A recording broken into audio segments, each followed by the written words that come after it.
capítulo 5. Nós vamos ler do versículo 18 até o 21.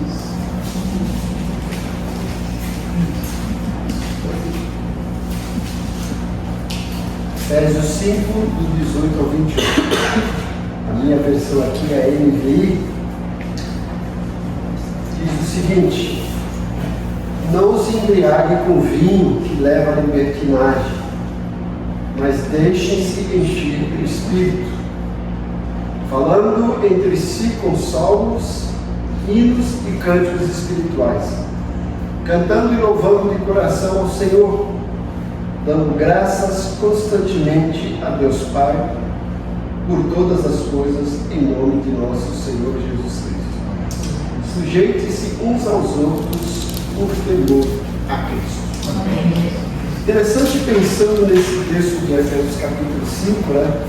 Eu gostaria que nós pensássemos de uma forma resumida, porque aqui tem uma gama de informações que a gente pode trabalhar em bastante tempo a respeito desse termo, enchendo-se do Espírito, enchendo do Espírito. E eu coloquei como título transbordando o Espírito na comunidade. Nós vivemos numa sociedade, principalmente nesses últimos tempos que estamos vivendo, né, em que as pessoas estão buscando constantemente preencher um vazio existencial, esse vazio da alma, a falta de alguma coisa, de alguma emoção, de alguma alegria, a falta de obter alguma coisa, e as pessoas tentam encontrar satisfação em prazeres momentâneos, como riqueza, como poder, até vícios, né? Os vícios que estão aí na ponta. E com isso, nessa questão de vícios, surge a embriaguez, porque Paulo coloca aqui nesse texto: não vos embriagueis com vinho, mas enchei-vos do Espírito. Veja que ele está fazendo aqui uma comparação, um contraste, a gente chama isso na linguagem portuguesa de uma antítese. De um lado ele coloca assim: não vos embriagam com vinho, mas enchei-vos do Espírito. E a maioria das pessoas pensam nisso, né? Quando pensam em festa, em comemoração, tudo já pensa: olha, churrasco, vai ter uma cerveja, vai ter uma birita. O pessoal já pensa nisso, né? Já pensa em tomar algo para satisfazer, para abastecer. E isso oferece, de certa forma, uma fuga temporária da realidade. Mas no final, o próprio diz a palavra, leva à depravação e à perda de controle. É isso que Paulo está dizendo, né? Não se embriague com vinho. Quando a pessoa toma em excesso com a bebida, ele fica embriagado. Você já viu uma pessoa embriagada? Ele não consegue andar, ele não tem controle, né? Perde a noção da sua visão, das palavras, do controle motor, tudo isso. Então Paulo está fazendo essa verdade de uma forma contrastante. Ele está dizendo: olha, quem está cheio do Espírito é totalmente diferente de quem está embriagado. Quem está embriagado não tem controle de si. Quem está cheio do Espírito, ao contrário, tem controle de si. Então Paulo faz essa comparação para a gente entender. Mas para a gente entender tudo isso, nós precisamos também entender que Paulo está escrevendo uma carta. E quando ele escreveu essa carta para a igreja de Éfeso, ele não pensou assim: olha, aqui é o capítulo 1, terminei, vou aqui para o capítulo 2. Na nossa Bíblia tem essas divisões que é bom para a gente entender, né? Mas Paulo foi escrevendo, emendando um assunto ao outro. E quando a gente pensa assim, encher do Espírito, a gente pensa que parou aqui, que ele deu uma pausa. Não. Mas a gente tem que entender tudo o que ele está dizendo antes e o que ele vai dizer depois. Veja que ele começa falando sobre a salvação, mostra a importância da salvação. E para a gente entender isso, ele faz um contraste de como nós éramos antes de ser salvos, o que Deus fez por nós e o que nós passamos a ser depois de salvos. E nesse do que nós passamos a ser depois de salvos, Paulo vai colocar a nossa vida prática, que a nossa salvação tem que ser demonstrada no dia a dia, em casa, no lar, no trabalho, na escola, nos nossos relacionamentos, quando a gente vai numa festa, quando a gente vai assistir futebol, tudo isso, a nossa salvação tem que estar lá, demonstrada de uma forma clara, que nós somos pessoas diferentes. Tanto é que ele começa esse capítulo 5 dizendo que nós temos que ser imitadores de Cristo, como filhos amados, como viver em amor. Ele vai falar que nós somos filhos da luz, e agora ele chega aqui dizendo: não se embriaguem com vinho, mas enchem-se do Espírito. E nessa passagem, Paulo nos mostra tanto as evidências de uma vida prática controlada pelo Espírito Santo, como também as consequências, né? O que eu preciso, os requisitos, o que eu preciso fazer para ser cheio do Espírito e o que eu vou realizar depois que vou ser do Espírito. Você vê que uma coisa está atrelada à outra. Então Paulo mostra que o enchimento do Espírito não é evidenciado por manifestações espetaculares, mas sim por uma transformação profunda e visível, que dá para se observar. Paulo deixa bem claro que não é algo momentâneo.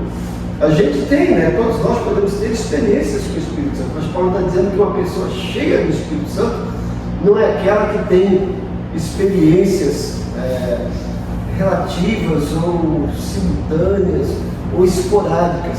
Paulo está dizendo que o crente verdadeiramente cheio do Espírito, isso faz parte da vida dele. É uma experiência que tem início e vai, né? Tanto é que quando ele fala enchendo-se, quando a gente vai perceber, a ideia aqui é enchendo-se. É um enchimento contínuo, é um enchimento progressivo. Que eu não vou assim, simplesmente aqui eu tomar, né? Um golinho, você cheio do Espírito, acabou, daqui a pouco eu vou. Não, a ideia é de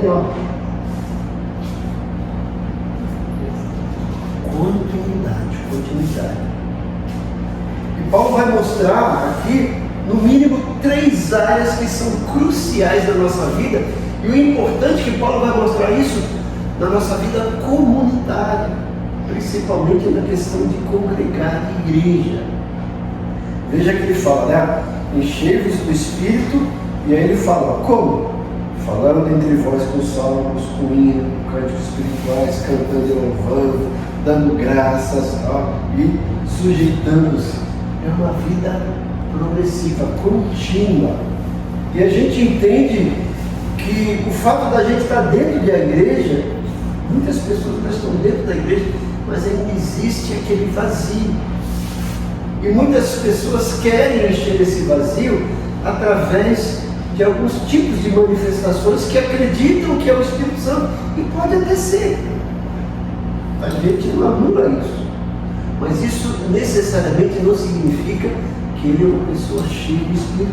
Ele pode ter tido aquele momento, uma experiência com o Espírito que trouxe uma alegria, trouxe aquele prazer momentâneo, mas isso necessariamente não significa que ele é cheio de Espírito. Veja que Paulo está dizendo, olha, tenham experiências simultâneas com o Espírito. Experimente alguma coisa do Espírito. Não, enchei-vos, sendo cheio do Espírito. Então, é algo que precisa fazer parte da nossa vida. E às vezes a gente não tem firmeza doutrinária, não tem firmeza espiritual justamente por isso. Porque a gente busca esse enchimento contínuo do Espírito Santo. E às vezes a gente quer só preencher aquele vazio quando a gente está para baixo. E até como a gente vê as pessoas dizendo, hoje o culto foi frio, eu não senti Deus. E aí, será que Deus não estava presente? Você não sentiu. E aí eu sempre volto naquele texto que Jesus disse, olha, onde estiverem 2 ou 3 reunidos e sentirem a minha presença, eu ali estarei presente. É assim? Onde estiverem 2 ou 3 reunidos, ele está presente. Se você sentiu, amém. Se não sentiu, ele continua presente. Mas para a gente fazer com que essas experiências tragam para a gente sentido, que a gente sinta a presença de Deus, nós precisamos dessa busca constante de ser cheio do Espírito. E Paulo vai mostrar isso. O ponto central é a plenitude do Espírito Santo, que é um mandamento contínuo e que se manifesta.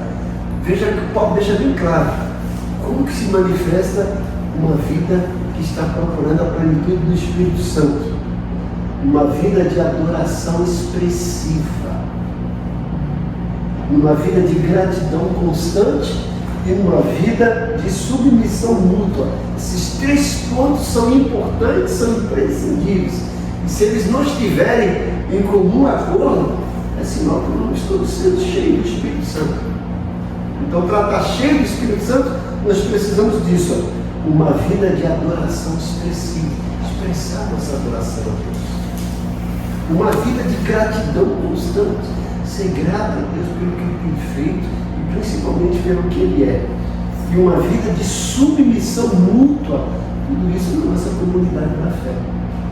Veja, Paulo está deixando bem claro que isso é um relacionamento nosso entre um e outro, entre nós e Deus. Ou seja, uma vida do Espírito Santo, ela é evidenciada pelo nosso relacionamento horizontal e vertical. Ele deixa bem claro isso nesses outros versículos, no 19, no 20 e no 21. Veja que ele proíbe, falando esse contraste, olha, não se embriaguem com vinho, certo? Não deixar ser controlado pelo vinho. E Paulo fala que a pessoa que está embriagada é caracterizada por libertinagem, por depravação, porque ele fala, não vos embriaguei com vinho, onde leva a libertinagem. Em outras versões fala um pouco diferente, né? Como é que está na sua versão aí, Demetrio? No qual há dissolução. É isso aí, né? Então, agora, a pessoa que realmente está embriagada não tem, como a gente falou, não tem controle. Agora, quem está cheio do Espírito Santo, veja, embriagar com vinho e ser cheio do Espírito Santo. Paulo está dizendo, olha, não vos embriagueis com vinho, mas embriagueis com o Espírito Santo. Não, o Espírito Santo não vai embriagar ninguém, ele vai encher, né? Ele vai capacitar, vai preencher todo o nosso vazio à medida que a gente vai dando liberdade. O Espírito Santo tem indicado, a gente vai permitindo, ele vai ocupando os lugares da nossa vida que a gente permite. Em cada lugar que o Espírito Santo vai entrando e tomando posse, a nossa vida vai mudando. E Paulo vai mostrar que muda na nossa adoração, que muda na nossa gratidão e que muda na nossa submissão. E você vai ver que depois ele vai falar sobre, parece que ele muda de assunto, versículo 22, ó, os deveres conjugais, mulher, marido, mulher, filho, pai, filho, empregado, patrão. Parece que ele muda de assunto, não é? Ele continua, porque o crente cheio do Espírito Santo, como homem, como esposo, ele vai assumir o papel de esposo. A mulher cheia do Espírito Santo como esposa vai assumir o papel de esposa. O pai cheio do Espírito Santo como pai vai assumir o papel bíblico de pai. O filho cheio do Espírito Santo como filho vai assumir o papel de filho. O empregado cheio do Espírito Santo vai assumir o papel de um empregado cristão. O patrão cheio do Espírito Santo vai assumir o papel de um patrão cristão cheio do Espírito Santo em todas as áreas da nossa vida. Às vezes a Paulo fala assim, olha, não se embriaguem com o vinho, que é a dissolução, mas encham-se do Espírito.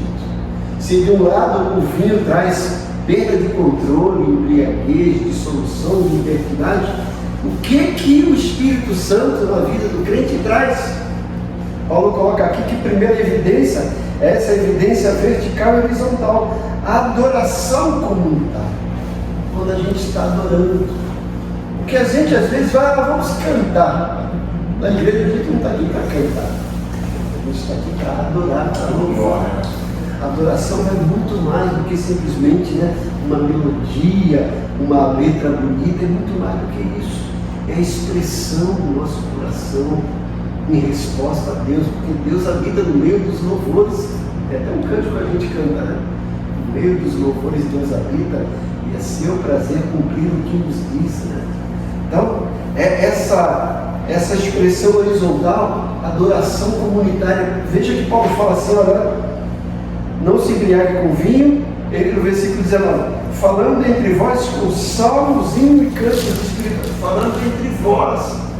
O crente cheio do Espírito Santo tem um linguajar de adoração entre um e outro.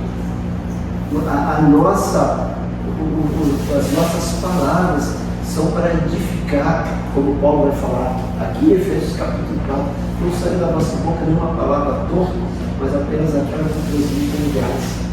Então, o crente cheio do Espírito Santo, no momento de adoração, né, ele vai fortificar, vai edificar uns aos outros. Paulo está dizendo, uns aos outros, falando entre vós, com salmos, hinos e cânticos espirituais. Né? Não é aquele crente que já vai dar uma patada no ponto, né? Que acordou, como a gente fala, de estar virado. Eu não sei que não tem essa expressão para virar, né? Parece que dói embaixo quando bate, né? Ele já está batendo do outro lado da pá, né? Não é assim. Ele vai transmitir graça. A verdadeira adoração, quando a gente está realmente em sintonia com o céu, deixando o Espírito Santo controlar nossas emoções, dirigir as nossas atitudes, né? A gente vai abraçar o povo, vai atrair sobre isso. Isso que Paulo está querendo dizer.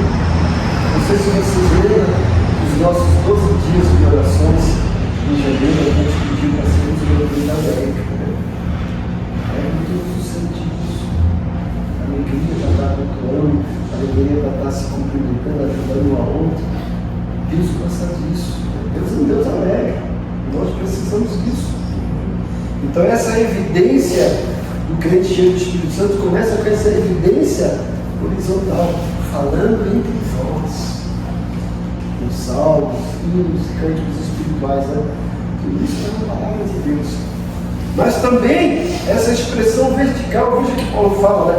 Cantando e louvando de coração ao Senhor. Nós vamos cantar não apenas com os lábios, vamos louvar não apenas com os lábios, mas de coração ao Senhor. Vamos cantar ao Senhor. Às vezes a gente quer cantar para nós. Eu sempre gosto de lembrar de um fato, um pastor estava contando que ele foi começar um culto e ele irmã chegou, pastor, eu quero cantar o hino para Jesus, o senhor deixa da oportunidade? Não deixa. E na hora do culto tinha muita coisa, ele esqueceu. Quando terminou o culto, a irmã estava com fogo vermelho, respondeu, pastor, o que foi, irmão? O senhor não deixou eu cantar um hino para Jesus? Ele me perdoa, irmão, o culto foi tão cheio, mas pode cantar agora. Não, mas agora já acabou o culto, o povo foi embora. Mas irmão, o hino não era para Jesus, Jesus está aqui, ele vai cantar, canta. Não era para Jesus mesmo, a gente ora para o pessoal ouvir. São coisas que a gente tem que pensar. Então Paulo está dizendo, o crente cheio do Espírito Santo é aquele que louva ao Senhor de coração, ele está cantando com o Senhor. Né? A gente sabe que o louvor mexe com a gente, mexe com as nossas emoções, mas às vezes a gente só se deixa emocionar e não sabe exatamente, às vezes nem o que está cantando. O pastor Edson Queiroz dizia que o crente mente mais quando está cantando. Ele está com bronca do irmão, aí ele está naquele canto, né? Somos o corpo, e assim bem ajustado. Eu te amo, irmão. Ele está com bronca do irmão, nem cumprimenta, né? Ah, não vou falar mais com ele enquanto ele não falar comigo, não vou cumprimentar. Ele virou a cara para mim. Não é assim. Como é que você acha que Deus vai aceitar o seu louvor desse jeito, né? São coisas para a gente pensar. Então, será que realmente eu fico pensando, o crente que está com bronca no outro, que não fala com o outro, será que ele está cheio do Espírito Santo? Então, lá ele vai ficar pulando, né? Gritando. Se não fala com o irmão, não adianta, gente. Isso não é reflexo, não é evidência de que você está cheio do Espírito. Então, precisa, né, dessa expressão horizontal uns aos outros, dessa expressão vertical ao Senhor, né? E a atitude central é a gratidão, dando graças constantemente por tudo. Isso é uma marca da plenitude do Espírito que supera a murmuração. Porque os crentes, né, hoje estão nota 10 em murmurar, né? Murmura por causa do ar-condicionado, murmura por causa do ar-condicionado, murmura por ventilador. Não estou jogando direto, eu lembro aqui, tá? Murmura porque tem luz que falta luz, né? Murmura porque a igreja é pintada de preto, murmura porque não pintou a igreja de preto, reclama, tudo isso, né? E às vezes não sabe agradecer. A gente esquece muitas coisas boas, né? Que a gente tem, né? Ah, nossa igreja está com dificuldade, sim. Mas vai lá ver a igreja da África. que nem som tem. Nem banco tem. Não tem nem tempo, né? Mas eles estão lá com aquele louvor maravilhoso. Eu fico assistindo, gente, nos vídeos, aquelas crianças, adolescentes africanos lá de Moçambique, louvando com aquela alegria, eles brincando do microfone, pegando um pedaço de madeira e colocando uma garrafa PET assim como se fosse um microfone, né? E tocando violão de pau, assim, cantando, né? Grande, meu Deus, que coisa bonita! E a gente vê os recursos, às vezes não valoriza, né? Olha a diferença. A diferença do crente cheio do Espírito é um crente grato que agradece. O crente que não tem o Espírito é um crente que murmura, que reclama. E Paulo mostra aqui, gente, 3 marcas claras de um crente cheio do Espírito Santo. Primeiro é a adoração sincera. Essa palavra sincera veio de um tempo que significa sincero. Quando as pessoas queriam vender uma mercadoria no mercado, que já era velho, eles passavam uma espécie de uma cera para ficar brilhosa, para dizer que era nova.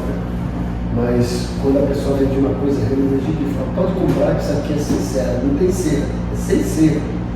Adoração sincera é a adoração falsa. O cara vai dar, né? Vem aqui para louvar a Deus, mas o coração todo depois do problema. A adoração sincera não é assim. A sua boca é algo que vem lá realmente de dentro, né? Não é apenas eco, né? Essa é a verdadeira adoração sincera. Essa é a primeira marca. A segunda marca é gratidão em todas as circunstâncias. Veio pouca gente hoje no culto, mas eu sou grato a Deus porque teve culto. Estava cheio de gente, estava aquele calor apertado, graças a Deus estava cheio, né? E a gente, faltou luz, graças a Deus faltou luz, mas eu pude adorar. A gente às vezes esquece de agradecer pelas coisas boas, né? E fica só olhando as coisas ruins. Eu falo que a diferença do crente borboleta e do crente urubu. A borboleta passa pela carniça e não se sente atraída. Se sente atraída pelo jardim. Mas o urubu passa pelo jardim, não sente o perfume das coisas, não está atraído. Só é atraído pela carniça. Aquele crente que murmura, ele pode chegar na igreja, né? Ver um menino bonito, alguma coisa. Demorou, passou do horário. Não me deixaram fazer isso. Não consegue ver as coisas boas. Só enxerga o lado do não tem uma vida de gratidão. Esse camarada é cheio do Espírito.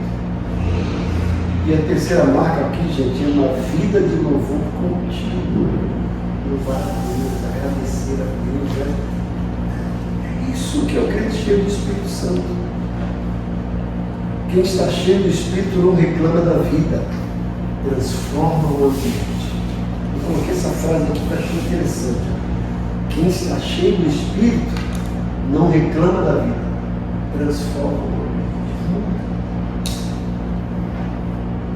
Estava num lugar esses dias, aí chegou uma pessoa e falou, o que ele fez? Derrubou café.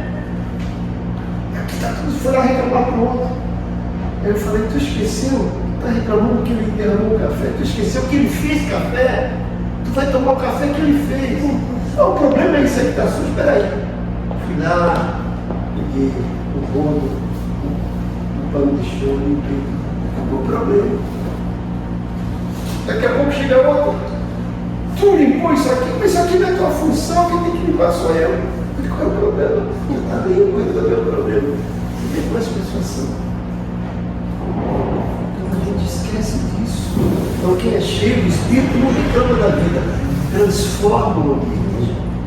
O que eu tenho feito para transformar uma igreja, as pessoas, o lugar onde eu estou, no meu trabalho, na minha vizinhança?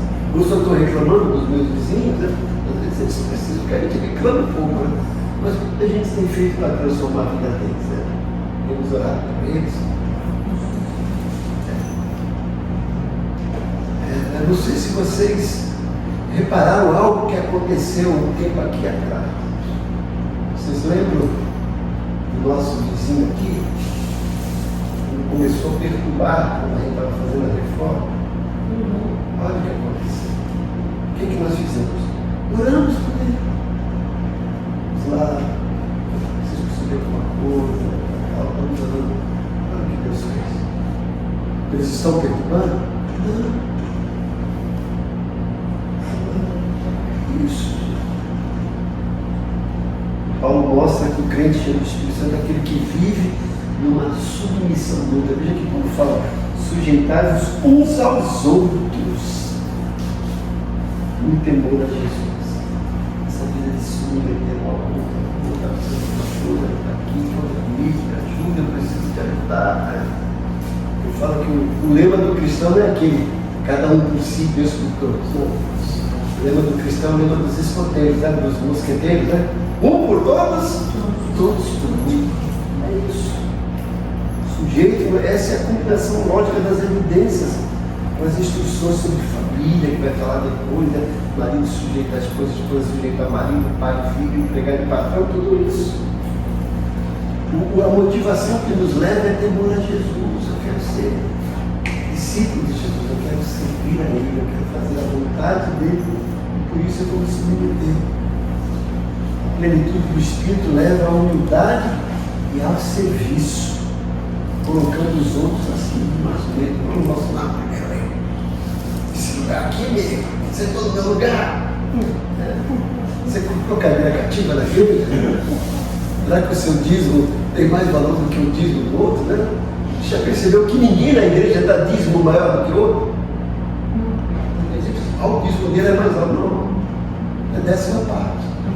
Todo mundo dá 10ª parte. É igual.